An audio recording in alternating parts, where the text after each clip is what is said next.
नागपूर शहरातील राणा प्रताप नगर परिसरात एका किराणा दुकानदारावर हल्ला करत लाखोंची जबरी चोरी केल्याची धक्कादायक घटना उघडकीस आली आहे। या घटनेनं व्यापारी वर्गात भीतीचं वातावरण पसरलं आहे। चोरट्यांनी किराणा दुकानातून रोख रक्कम व सोन्याचे दागिने जबरदस्तीने लंपास केले आहे।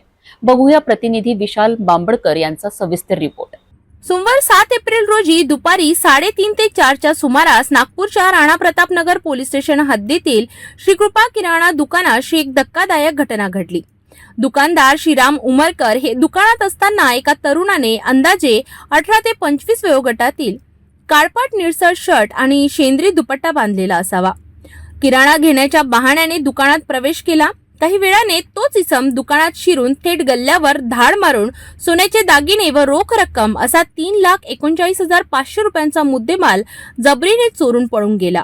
श्रीराम उमरकर यांनी अडवण्याचा प्रयत्न केला असता चोरट्याने त्यांच्या गालावर जोरदार थापड मारली आणि धक्का देऊन लाल रंगाच्या सायकलने श्रीनगर दिशेने पसार झाला।